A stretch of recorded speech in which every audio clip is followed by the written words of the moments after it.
Bom dia.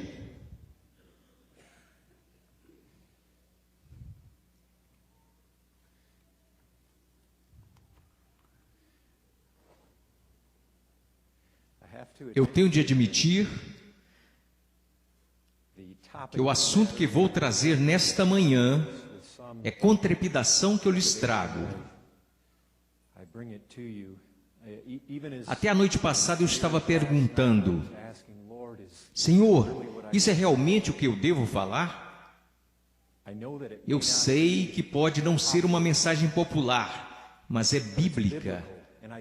E eu acho, apenas por conversar com os líderes da sua igreja, nos minutos anteriores ao culto hoje, uma coisa que eu já tenho visto nestes homens é que vocês são uma igreja que realmente deseja ser bíblica. Então, portanto, eu vim de Santo Antônio essa manhã. Deus me trouxe aqui para lhes trazer uma mensagem sobre a doutrina do inferno.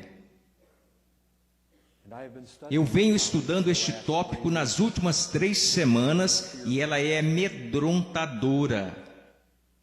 No início eu pensei em lhes trazer uma mensagem sobre oração, pois eu sei que alguns de vocês irão embora hoje com um sentimento ruim. Esse sentimento estará conectado com este cara de Santo Antônio. Eu entendo isso. E eu posso não ser o pregador mais popular para isso. Uma coisa que é verdade sobre a doutrina do inferno, e isso testará vocês. Será um teste para saber se vocês realmente são uma igreja teocêntrica. A doutrina do inferno realmente testa a sua centralidade em Deus. Ela é uma doutrina bíblica, e ela é uma boa doutrina para nós olharmos esta manhã. Antes de começar, vamos orar.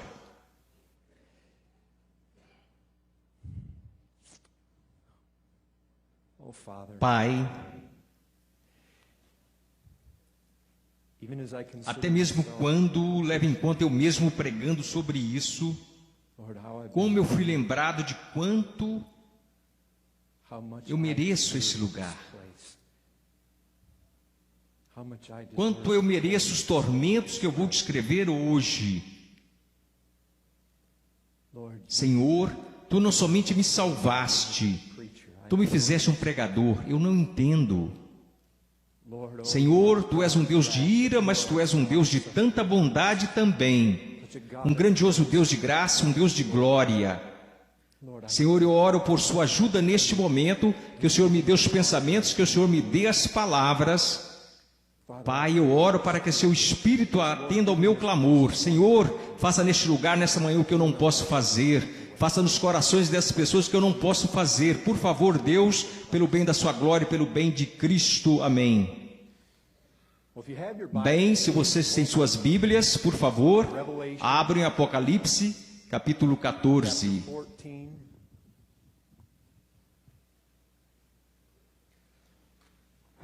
Apocalipse, capítulo 14.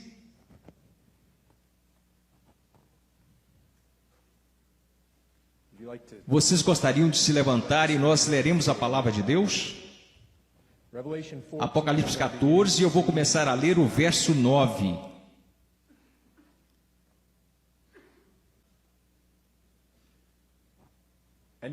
E outro anjo os seguiram, dizendo em alta voz: se alguém adora a besta e a sua imagem, e recebe a sua marca na fronte ou sobre a mão direita, também esse beberá do vinho da cólera de Deus, preparado sem mistura do cálice da sua ira, e será atormentado com fogo e enxofre, diante dos santos anjos na presença do Cordeiro. A fumaça do seu tormento sobe pelos séculos dos séculos, e não tem descanso algum, nem de dia, nem de noite. Vocês podem se sentar. Eu quero falar sobre 4 pontos essa manhã: segurança, gravidade, conveniência, santidade. Agora, o que eu quero dizer com isso é a segurança do mundo. Eles não acham que eles vão para lá. a gravidade do lugar descrito, a conveniência disso e a santidade. Santidade é uma palavra que tem a ver com ser sem pecado. O inferno é um lugar amedrontador, mas é um bom lugar quando nós o entendemos corretamente, quando nós entendemos a glória de Deus corretamente. Primeiro, a segurança.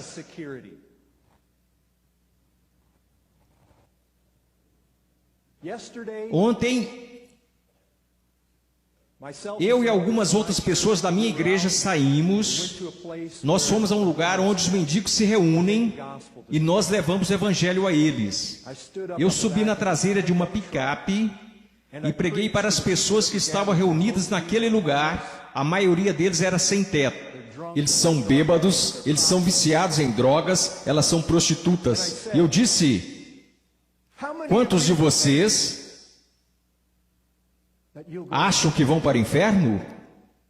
Quantas mãos vocês acham que se levantaram? Nenhuma. O mundo se convenceu que esse é um lugar para onde eles não irão. Todo homem supõe, quando os homens ouvem a doutrina do inferno, quando eles ouvem que há um inferno, mesmo quando eles ouvem que poucos irão para o céu, há poucos que realmente entendem isso. Eles creem, eles idealizam, eles raciocinam. Não eu. Eu não vou para lá. De alguma maneira, cada um de nós, por 25 anos da minha vida, eu estive perdido. Eu servia o pecado, eu servia a mim mesmo, eu servia Satanás, eu não pensava que ia para o inferno. Agora, louvado seja Deus, eu não vou. Mas não foi por causa de nenhum dos meus planos naquela época. Nenhum homem quer acreditar que vai para o inferno. Você sabe, alguns de vocês já leram esse texto. Eu sei que existem pessoas entre vocês como aqueles. Eu sei baseado no que a palavra de Deus me diz. Alguns de vocês nesse lugar que ouvem a minha voz irão para o lugar que eu descrevo hoje. Alguns de vocês já estão caminhando para lá. Vocês não acham que vão, mas até agora vocês provocam Deus pela sua própria presença do seu louvor hoje. Pois vocês não têm Cristo. Vocês não têm esperança, vocês estão sem Deus. Mas vocês não acreditam que vocês irão para lá. Vocês acreditam que de alguma maneira vocês vão argumentar, vocês vão encontrar uma maneira por causa das coisas que fizeram ou estão fazendo, ou têm esperança em fazer no futuro, de alguma maneira vocês planejam escapar daquele lugar. E eu sei que alguns de nós podemos olhar para este texto. Você sabe quanto eu estava perdido, eu teria dito algo que talvez muitos de vocês diriam lá fora no mundo e neste lugar também. Eu não adoro a besta, eu quero dizer... Nós podemos ir ao banheiro após o culto e olhar no espelho. Eu não tenho. E parte do problema com isso é que nós assistimos muito da série Deixados para Trás. Pois se vocês forem procurar por um 666 na sua mão, você não vai achá-lo. O que significa quando o texto fala sobre a mente, ou a testa e a mão? Nós temos isso descrito em outros lugares. Se quisermos interpretar corretamente o livro de Apocalipse, nós devemos prestar atenção ao que o resto dessas escrituras nos diz. Nós vamos aos 8 capítulos do livro de Romanos e ele fala sobre a mente. A mente que é baseada em coisas da carne é morte. É condenação eterna. É uma inimizade contra Deus, é uma hostilidade perante Ele. Você quer saber o que uma marca na fronte significa? A cabeça tem a ver com os pensamentos. Eu posso muito bem descrever aqueles entre vocês que estão neste momento no largo caminho da destruição. O que preenche seus pensamentos? Eu não estou perguntando se você é um membro desta igreja ou se você possui uma Bíblia e até mesmo a ler. O que consome seus pensamentos? Isso irá me dizer, isso irá lhes dizer quem seu Deus é. Seu Deus é quem você pensa. Eu não pensava muito em Deus quando eu era um homem perdido. Mas Deus preenche a minha mente agora. E as mãos são o símbolo do que podemos fazer. Vocês querem ver isso descrito para nós? Mateus capítulo 25, não há melhor descrição em toda a palavra de Deus. As mãos, você quer saber se você possui a marca da besta em suas mãos? Pense sobre isso que Cristo diz. Quem é que vai para o castigo eterno? Eu estava na prisão, eu estava doente, eu estava faminto, eu estava nu, e você não me ajudou. Senhor, quando nós não o ajudamos, da mesma maneira que não fizeram isso para um destes pequeninos, a mim o deixastes de fazer, e será dito para que eles se apartem e eles perecerão em tormento eterno. Homens argumentam e homens planejam. Mas o fato é que a palavra de Deus diz que muitos estão no caminho da destruição. Existem muitos. Isto é amedrontador. Em uma enquete feita nos Estados Unidos, menos de 4% dos americanos acham que vão para o inferno. Não 4%, menos de 4%. E eles não acham que estão indo, eles acreditam que existe uma possibilidade de eles talvez irem. Você sabe o que isso me diz? Há muitos que estão enganados. E eu não quero que vocês que estão aqui sejam os que estão enganados. Aproximadamente 100 milhões de pessoas vão morrer entre o dia 20 de hoje e o dia 20 de fevereiro do ano que vem. 100 milhões de pessoas, isso é incrível. Se vocês fizerem as contas, isso significa que 3 pessoas a cada segundo estão passando para a eternidade.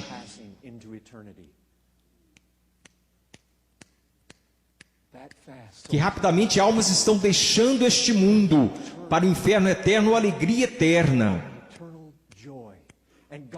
E a palavra de Deus diz que a maioria deles está no largo caminho da destruição. Cristo é o único caminho para o Pai. Aqueles que são budistas neste mundo estão passando para a condenação. Aqueles que morrem sendo muçulmanos estão indo. Católicos praticantes, se eles estão adorando Maria, eles não são adoradores de Cristo. Um desses estralos tem seu nome nele. Pense bem, e outra. Você tem passado para a eternidade neste momento, e outra. Quando você esperar novamente, no tempo que isso leva, mais almas estão passando para a eternidade. Homens andam por aí e dizem, paz e segurança, paz e segurança. E a palavra de Deus diz que a destruição repentina se apodera deles. Então eles têm esses planos. Se nós pudéssemos trazer os condenados do inferno neste momento, o que eles nos diriam? Eu nunca pensei que fosse para lá, nunca pensei. Eu nunca pensei que o inferno iria se apossar de mim. Eu pensei que já tinha tudo solucionado. Ele me levou em um segundo. Levou-me em um segundo. Eu não esperava por isso. Outro, eles estão passando para a eternidade. Eles não esperavam que o inferno os levasse quando aconteceu. Jonathan Edwards, há muito tempo atrás, descreveu homens como se andassem sobre o poço do inferno, em uma cobertura apodrecida, e existem locais frágeis nessa cobertura, e eles não sabem onde esses locais estão ou quando eles vão pisar nesses lugares, e no momento em que eles não pensam, seu pé escorrega e eles se vão. Seus pecados, se você está sem Cristo, seus pecados estão se acumulando, eles estão aumentando. Em 1 Tessalonicenses capítulo 2, Paulo fala sobre os judeus e a medida de seus pecados se aumentando. Vocês sabem, existe um lugar no Velho Testamento, em Gênesis, onde Deus disse para Abraão, seu povo irá para o Egito e eles voltarão para esta terra. Mas ainda não, será após 400 anos, pois a iniquidade dos amorreus não está completa ainda. Existe uma parte em Daniel capítulo 12, versículo 2, que fala sobre as transgressões chegando ao seu limite. Se você está sem Cristo, seus pecados estão acumulando, e o momento está chegando quando Deus não irá mais tolerar que você fique aqui. Deus criou o homem à sua imagem para ser portador do bom fruto em sua vida. Cristo disse aos discípulos: vocês vão glorificar meu Pai produzindo muitos frutos. Cristo morreu para nos tornar pessoas frutíferas. Mas se você não vai portar bom fruto, lembre-se o que João Batista disse ao povo: o machado é usado na raiz. Se você não der frutos de arrependimento, ou que indicam arrependimento, o machado é usado nessa área. Deus tem um propósito de ser glorificado. Deus será glorificado por cada alma neste recinto. Ele será. Mas se você não glorificá-lo ativamente através de boas obras, você irá glorificá-lo passivamente através de uma demonstração do seu poder. Romanos capítulo 9 diz claramente que os vasos de ira estão sendo preparados para a destruição, e Deus irá glorificar seu poder e sua ira através de vocês. Vocês irão glorificar a Deus ativamente ou passivamente. E por falar em estatísticas que recém acabamos de falar, estatisticamente, 100% de todas as pessoas que não carregam boas obras, 100% que morrem sem Cristo, estão no inferno agora. Segundo item, a gravidade. Eu literalmente tremi enquanto estudava este tópico. O que faz a minha alma sacudir dentro de mim a eternidade do inferno. Antes de fazer uma série sobre o inferno em minha igreja, eu fiz uma série sobre o paraíso.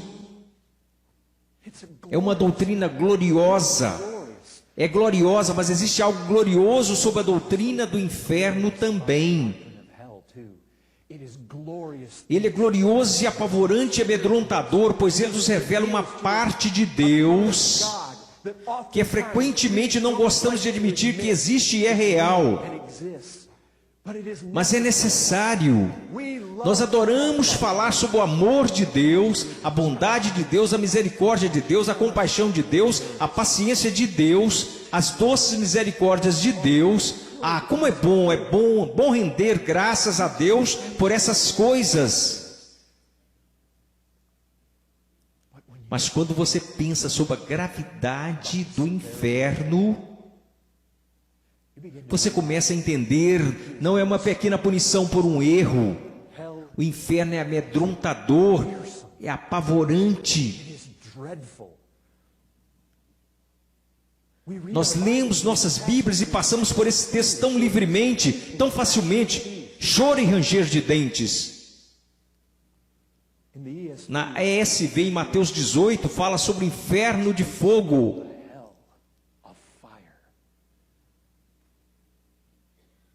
O inferno é um lugar de fogo.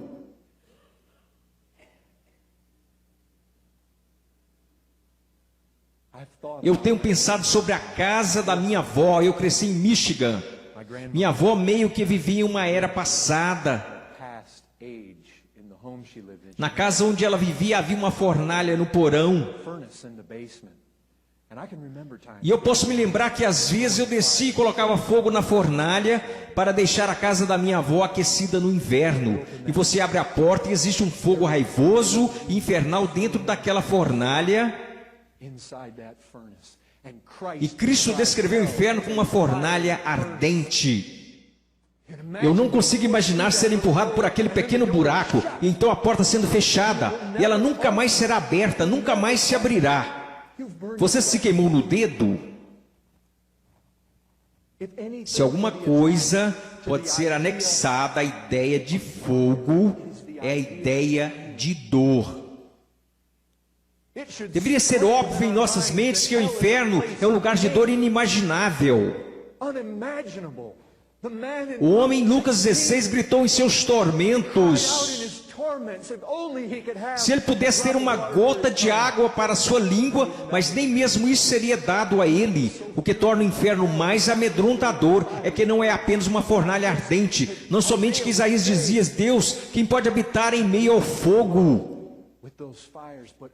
Mas quem pode habitar em meio ao fogo eterno? Eterno, esse é o horror dos horrores sobre o inferno. Ele nunca acaba, é dor excruciante, é angústia. Nossa geração sabe muito pouco sobre dor. Nós temos tantas medicações, tanto para amenizar a dor, mas aqui haverá nada para amenizá-la. Deus não aliviará sua dor, não importa o quanto você grite, não importa o quanto chore. Pensa em choro. Alguma vez você simplesmente chorou incontrolavelmente? Você havia acabado de perder alguém amado? Algo traumático aconteceu em sua vida que você apenas chorou incontrolavelmente? Isso é como Cristo descreveu o inferno, um lugar de choro. Você irá chorar. Pense nisso, chorar para sempre. Você irá chorar quando chegar ao inferno. Você irá chorar mais que em todas as gerações da terra choraram.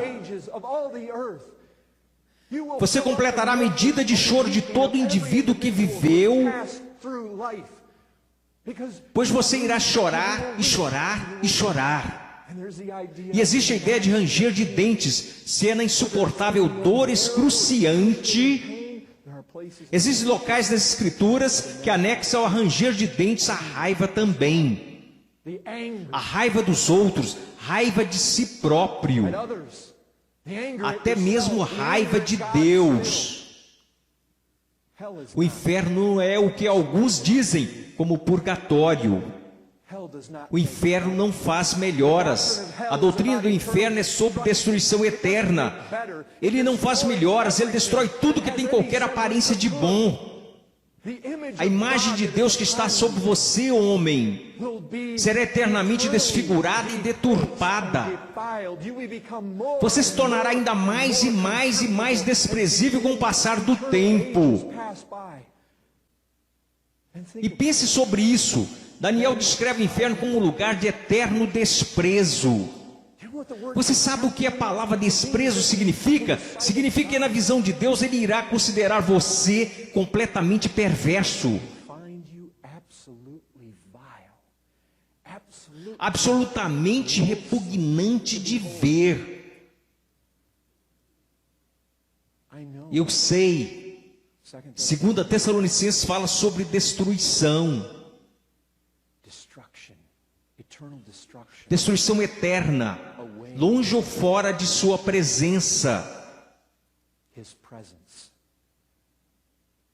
Cristo disse nos evangelhos: apartai-vos de mim. E existe uma separação de toda a bondade de Deus. Alguns de vocês podem dizer agora mesmo: eu não ligo para isso, eu não me importo em viver longe de Deus. Na verdade, Deus me deixa desconfortável. Eu não gosto de exigências na minha vida, eu não gosto dessa coisa de arrependimento. Eu não me importo de ficar sem Deus, mas ninguém está sem Deus, nem mesmo no inferno. Tudo que você tem agora, tudo que você pode desfrutar. Você afunda seus dentes em uma maçã, ou você saboreia um pedaço de torta. Você tem um cobertor quente para se cobrir. Eu conversei com um jovem ontem. Ele tinha uma cicatriz de um buraco de bala em sua cabeça. Ele tinha recebido um tiro na perna. Ele está no Texas agora porque ele está fugindo da Califórnia por ter 2 passagens pela polícia, mas uma e ele vai para a prisão para sempre. Bem, para sempre em sua vida. Ele disse: o que Deus fez por mim? Minha mãe está morta, minha avó está morta, meu pai em prisão perpétua. Eu não sei onde meus irmãos e irmãs estão, eu não tenho nada. Eu disse: isso não é verdade, você tem um casaco agora. Você desfrutou desse dia, você acabou de ter uma refeição, você está coberto com um cobertor. Você vê, nesse ponto nós estamos afastados de Deus. Mas no ponto de vista real, nós não deixamos a presença de Deus. Pois é o próprio Deus que com ódio perfeito irá despejar seu desprezo sobre nós. Ezequiel, um dos profetas do Antigo Testamento, tinha algumas coisas muito amedrontadoras para dizer. Deus diz em Ezequiel 8, pelo que também eu os tratarei com furor, os meus olhos não pouparão, nem terei piedade, ainda que me gritem aos ouvidos em alta voz, nem assim os ouvirei. Ele irá odiá-lo com ódio perfeito. Ele irá odiá-lo e ele irá ter você. Isso é o que torna o inferno apavorante. O texto que lemos diz que os que estão no inferno serão atormentados. Onde? Na presença dos santos anjos e do Cordeiro. Uma das coisas mais apavorantes sobre o inferno não é a total ausência de Deus. A ausência de todas as suas bênçãos, sim. Você consegue imaginar uma eternidade sem alegria nem conforto? Mas Deus estará lá. Uma das coisas apavorantes sobre Deus é que é algo apavorante cair nas mãos do Deus vivo. Ele é um fogo consumidor, e quando Ele coloca a sua face contra você, Ele te esmagará. Na espremedura de sua ira, e será para sempre. Jonathan Edwards disse: o Deus Todo-Poderoso infligirá sua ira sem piedade alguma. Quando Deus contempla o indizível, Ele disse a extremidade inefável de sua situação, e vê seu tormento ser tão vastamente desproporcional à sua força, e vê como sua pobre alma é esmagada e afundada, como se estivesse em uma escuridão infinita. Você não terá compaixão sobre si.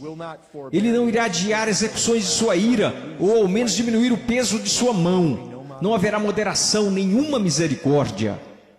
Ele não terá consideração com seu bem-estar. Também não será cuidadoso para que você não deva sofrer muito, em qualquer outro sentido, que você não deva sofrer além do que estrita justiça requer. Nada será retido por ser muito duro para você suportar. Agora eu disse que o inferno irá testar a nossa centralidade em Deus.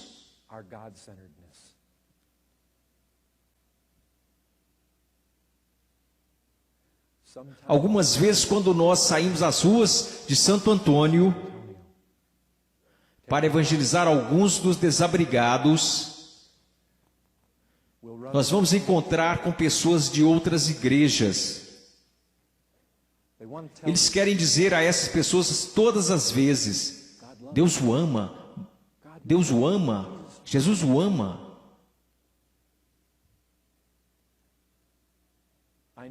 E eu sei que Deus mostra grande compaixão sobre seus inimigos. Eu sei que Ele mostra, Ele faz o sol levantar sobre o justo e o injusto. Alguém fez um estudo sobre o ódio de Deus em sua palavra. Eles examinaram 33 textos. E você pode fazer isso por você mesmo em relação ao ódio de Deus. Vocês sabiam que apenas 12 desses textos descrevem Deus odiando o pecado? 12.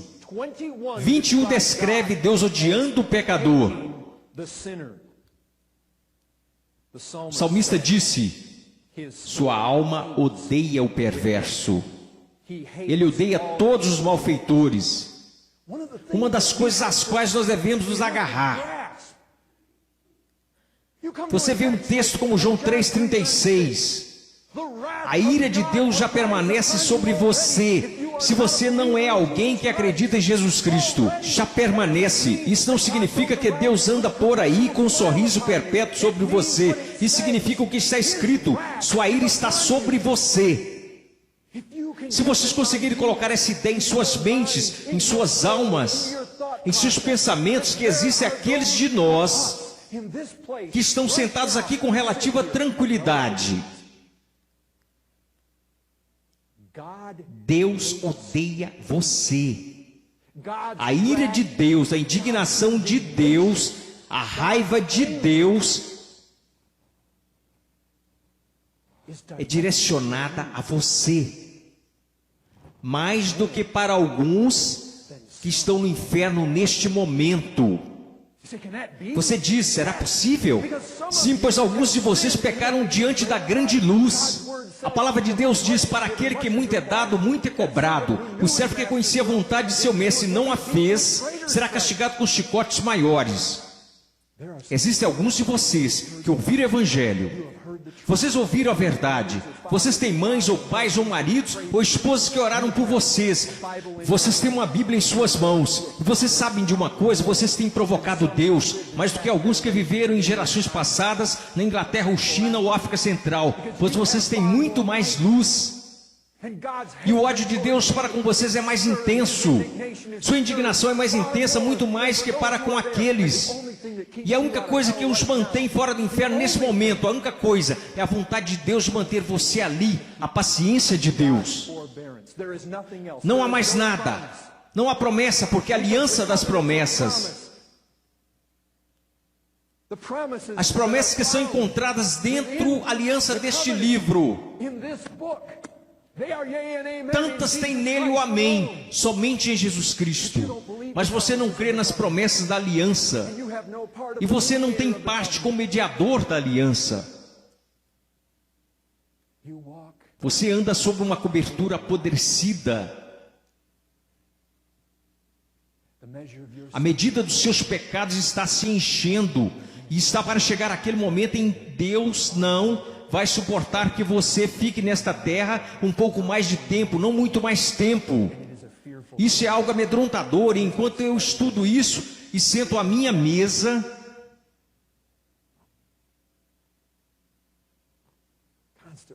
e constantemente pensando em meus filhos, é apavorante, algo apavorante, mas é a realidade. E pregadores que não pregam isso, não são fiéis a vocês. Pois a palavra de Deus diz isso. E a série sobre o paraíso foi gloriosa. Ela me levou a níveis.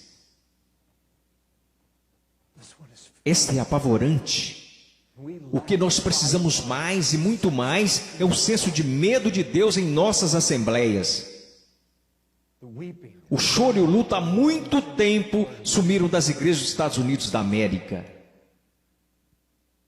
O temor de Deus, o tremor.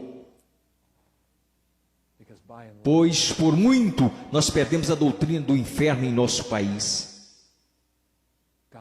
Deus é amor e Ele é. Nós temos a teologia desequilibrada hoje em dia. O terceiro item que eu gostaria de dizer sobre o inferno é a sua conveniência. Nós achamos que é muito severa? Nós podemos achar, nós iremos pensar que ela é muito severa, se nós somos muito antropocêntricos em nossos pensamentos.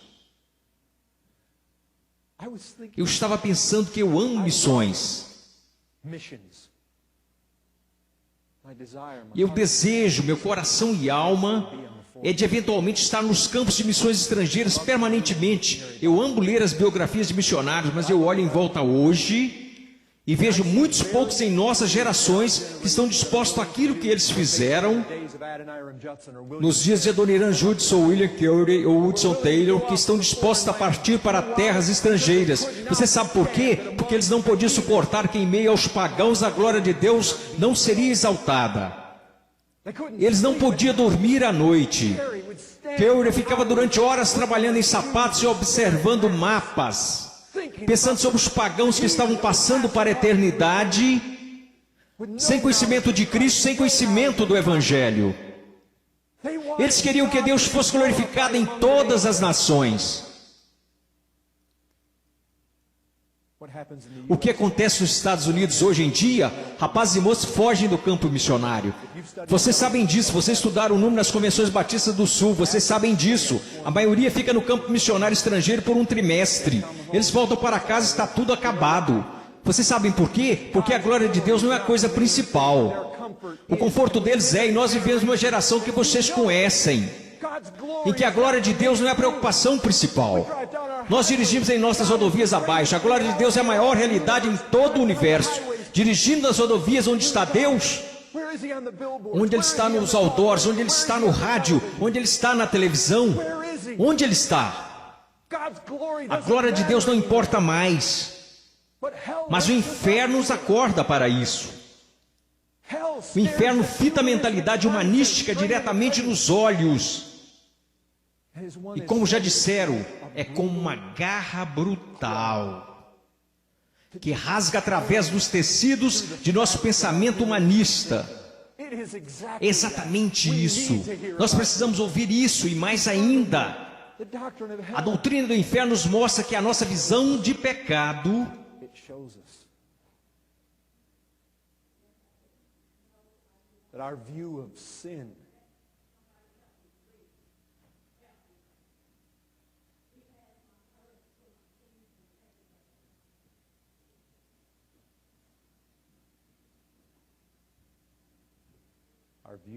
nossa visão de pecado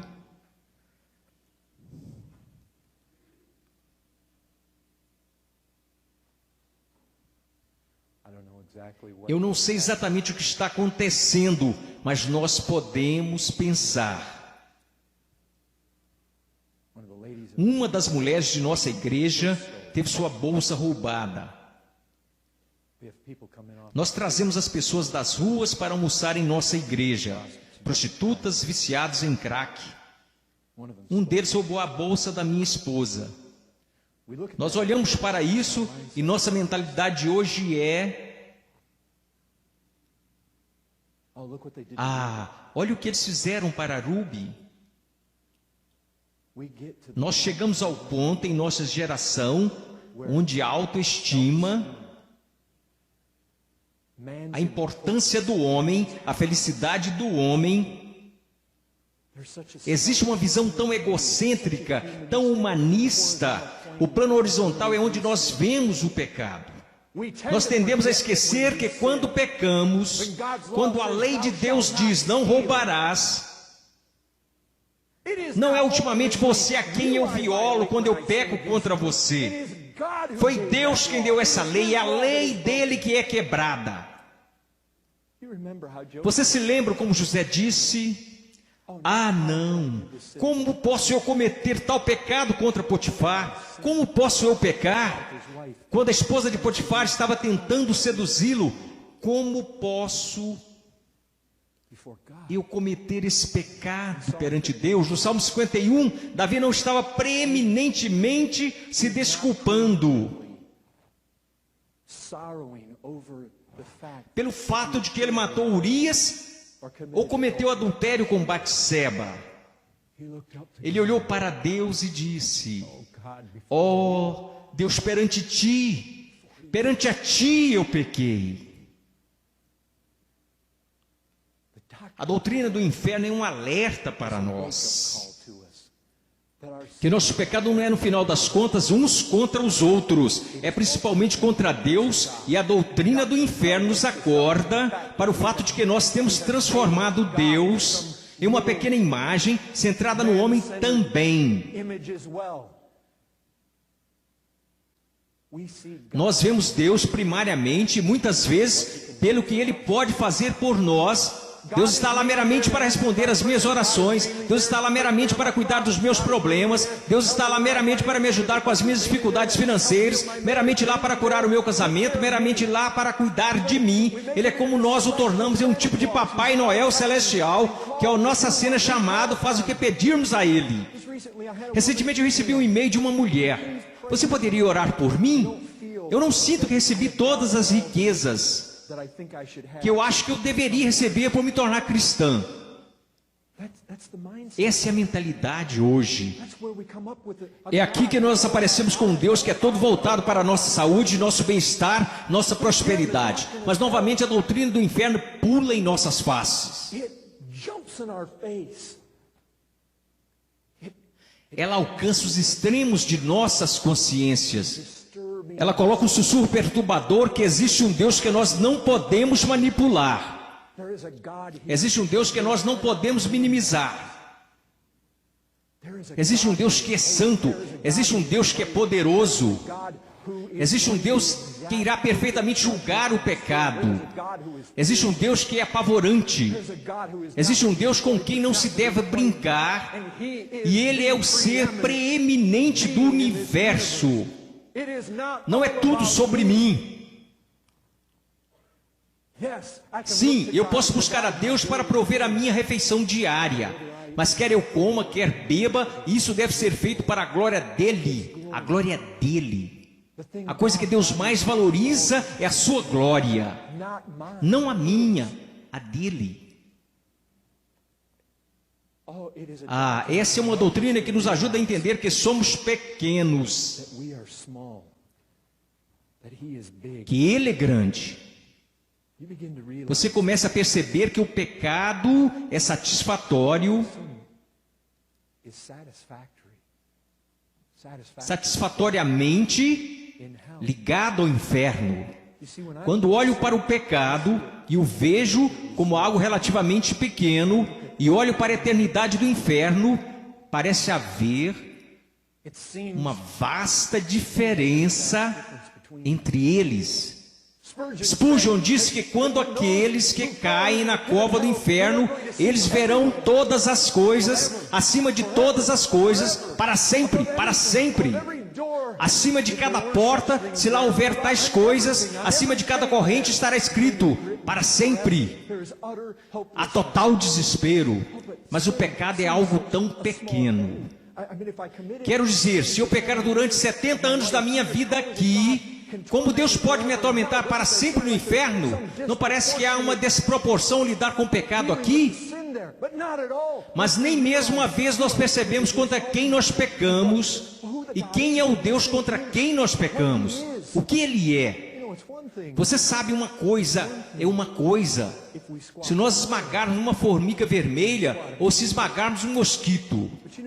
Mas é outra coisa completamente diferente se você se encontrar seu filho no quintal e ao invés de pisando em formigas, ele está mutilando gatos vivos e os mutilando no seu quintal. Você provavelmente iria responder de maneira diferente. Vocês sabem por quê? Porque vocês dão maior significância para um gato. Existe um maior valor em sua estima, e seria diferente se vocês vissem alguém brutalmente assassinando uma criança. Em sua própria estima, o pecado seria muito maior, pois a pessoa contra quem o pecado é realizado tem maior valor. Mas como você mede o pecado que é cometido contra um infinitamente santo Deus? Até mesmo o menor pecado realizado contra o infinitamente santo Deus é infinito, infinitamente perverso. Quando ouvimos para sempre, para sempre, para sempre,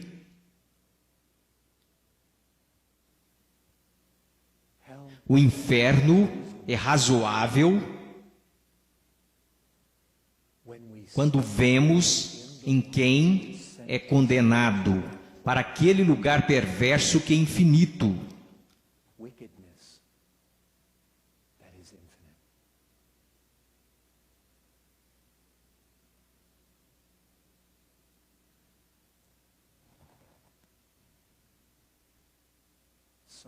Alguns de vocês que escutam minha voz, vocês estão rapidamente indo naquela direção.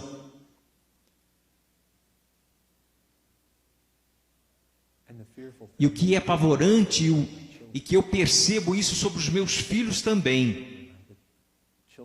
Meus filhos estão, os filhos de um pastor, de uma mãe devota, que tem a palavra de Deus trazida a eles quase diariamente, muitas vezes por dia. Eles nasceram sob tamanha luz e resistem a essa luz.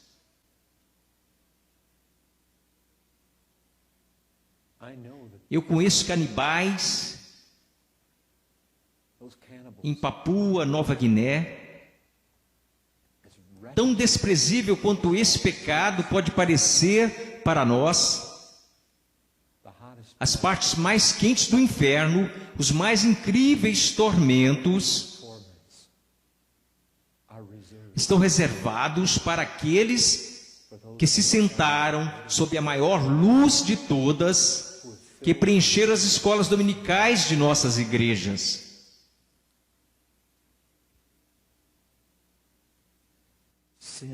o pecado, como o apóstolo Paulo diz em Romanos, excessivamente pecaminoso. Se nós víssemos algo nos homens perversos, aquilo deveria parecer tão perverso para nós, quanto a angústia eterna parecer tão terrível. Algo que deveria atiçar tanta indignação e repugnância em nós, quanto a angústia eterna causa terror. Todas as objeções contra essa doutrina desapareceriam de uma vez. Vejam, a doutrina do inferno nos confronta com dois infinitos, um Deus infinito e um inferno eterno. E apenas para finalizar, o último item, a santidade do inferno.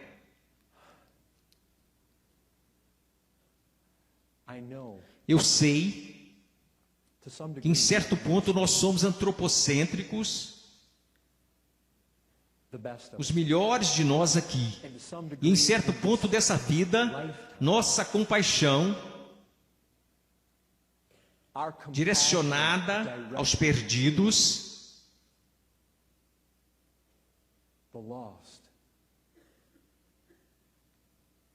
é algo a que nós deveríamos dar nossos corações e por que deveríamos sofrer. Mas há aqueles dentre nós que estão em Cristo. Quando vocês estiverem na glória, e existem inúmeros textos que nos dão todas as indicações de que nós veremos condenados no inferno. Nós veremos. O último versículo de Isaías. O fato, mesmo aquele que nós lemos, nós vamos estar na presença dos santos anjos e do Cordeiro.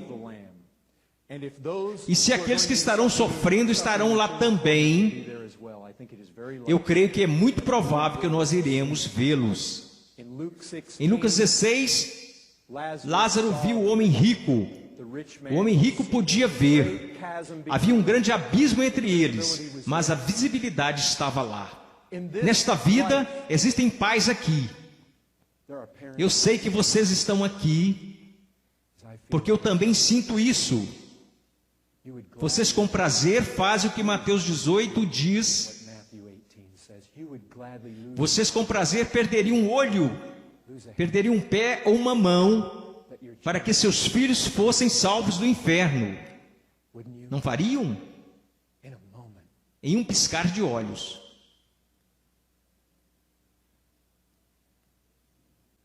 Mas mesmo se seus filhos, sua mãe, seu irmão, que acabarem naquele lugar de tormento eterno, e você estiver na glória, acredita, a glória de Cristo irá consumi-lo. O sofrimento dos condenados naquele momento não irá causar pesar em você. Não lhe causará mágoa, não lhe causará dor. Aqueles que estiverem no inferno estarão tão despidos de todo o bem. Eles serão vistos pelo que eles são. Todo pedaço de bondade será tirado deles. O que eles parecem ter, eles não mais terão. Cada pedaço de graça comum que era agraciado sobre eles será removido. Eles irão parecer estar horríveis, detestáveis criaturas que são. E você estará tão apaixonado por Cristo e tão enamorado de sua glória. O que o inferno fará naquele dia? Ele irá abrir seus olhos para as glórias de Cristo cada vez mais.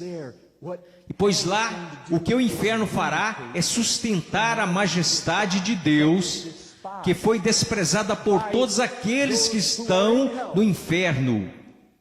Vocês percebem que nosso pecado pode ser mensurado por aquele que foi insultado por ele. Deus é, por fim, o insultado pelo nosso pecado. Sua majestade é insultada. Quantas vezes no primeiro capítulo de Romanos está escrito: eles trocaram a glória do Deus imortal. Eles a trocaram. Em Jeremias ele diz: meu povo, eles cometeram duas perversidades. Mas o que eles fizeram? Eles trocaram. É aquela troca mortal. Beber das cisternas quebradas é desistir dele. Vocês veem como isso pisa na majestade de Deus? E quando Deus mostra a seus resgatados que o inferno é tão totalmente, infinitamente terrível, você sabe o que isso irá fazer? Isso irá engrandecer a majestade que foi desprezada pelos pecados daqueles que estão lá, pois vocês entendem, se o castigo deles fosse menor, se o sofrimento deles fosse menor, iria refletir uma glória menor que foi insultada pelo pecado que eles cometeram. Então a majestade dele simplesmente irá brilhar cada vez mais em nossa estima por causa disso. E sua perfeita justiça irá da mesma forma ser glorificada. A glória de Deus é o maior bem. A glória da justiça irá brilhar. Ele aparecerá como justo governador de todo o universo.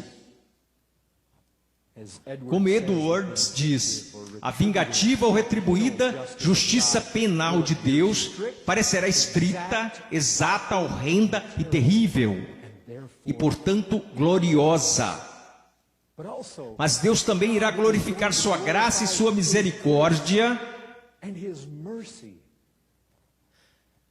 para com aqueles de vocês que vieram para Cristo. Você sabe, eu li uma vez sobre Adoniran Judson. Ele tinha sido preso, eles o penduraram de ponta cabeça, a sola de seus pés estava em carne viva, os mosquitos viriam e eles iriam prendê-lo de ponta cabeça, de modo que a sua cabeça estivesse no chão. E depois que ele saiu da prisão, ele estava em uma jangada, com sua mulher, seu filho velejando pelo rio, e ele estava falando sobre quão gloriosa era a liberdade. Liberdade. Nós a consideramos como garantida, nossos antepassados não. Nossos antepassados que lutaram por sua independência nesse país não a tinham como garantida, pois ela teve um preço para eles. Adoniran Judson, flutuando pelo rio, não tinha a liberdade como garantida. Vocês sabem por quê? Porque ele tinha sido alarmado pelo forte contraste daquilo que ele havia sofrido antes disso. E no inferno isso é o que vai acontecer. Você sabe que aqueles amigos de trabalho, colegas de escola, membros da família, você era mais perverso que eles. Lá eles sofrem. Senhor, por que me poupou? Ah, Deus, tão gloriosa graça. Eu mereço o que eles têm. Eu vejo, Senhor, eu mereço o pior. Senhor, eu desprezei uma luz maior. E o inferno será aquele forte contraste para o amor e para a glória. E para a honra e a imortalidade que Deus fará chover sobre o seu povo. E vocês sabem, eu termino com isto.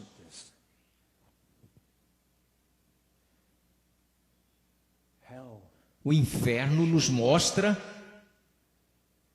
e coloca uma estima adequada sobre a cruz de Jesus Cristo. Pois quando você joga a doutrina do inferno pela janela, você começou a diminuir a completa verdade por trás da cruz de Jesus Cristo. Porque o que o inferno faz é nos mostrar, ele nos mostra o que Cristo teve que pagar por nossa causa. É um alerta para o fato de que o pecado não é um problema pequeno. Se o inferno não fosse severo, então qual seria a necessidade de uma expiação tão severa? Mas quando nós começamos a perceber quão terrível ele é, ele começa a clarear na mente o quanto Cristo sofreu naquelas 3 horas. O que estava por trás daqueles ferimentos nós não podemos saber. Meu Deus, por que me abandonaste? Mas nos ajuda a entender, nos ajuda.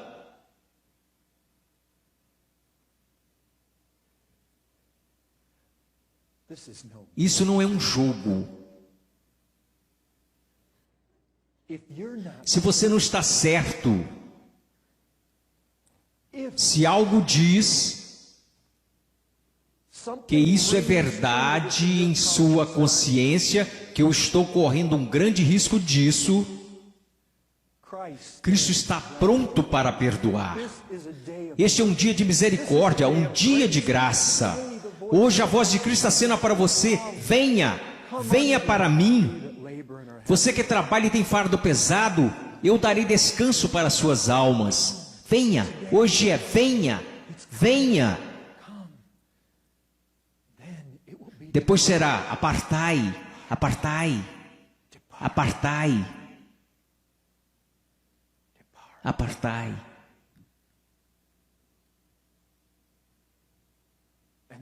E a porta será fechada. Então estará tudo acabado, sem esperança, sem esperança.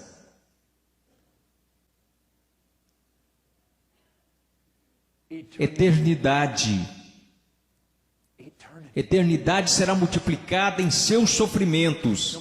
Não importa quão grande a dor, o que constantemente preencherá sua mente é para sempre. Você irá desejar ser aniquilado. Você desejará não mais existir.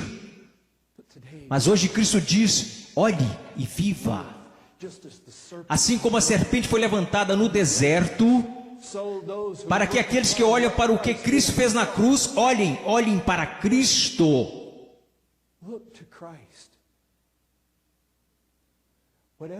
Qualquer que seja o seu pecado, ele diz: é melhor se tornar cego do que ir com os 2 olhos para aquele fogo eterno. Vocês devem ter amigos. Vocês devem ter alguém que os pressiona, filhos. Vocês convivem com amigos que ririam de vocês se fizessem isso. Não deixe ninguém ser responsável por condenar a sua alma. Existe muito em risco, e não pensem, como alguns dizem, que existe alguma grande festa no inferno. Não é desta maneira. Você vai olhar e vai ranger seus dentes para eles se vocês deveriam ambos acabar no inferno. Você dirá: desgraçados, desgraçados, estou aqui por sua causa. Vocês me conduziram nesse pecado. Não é um jogo. Sua alma está em risco. Sua alma está em risco. Oh, Deus ajude você. Vamos orar.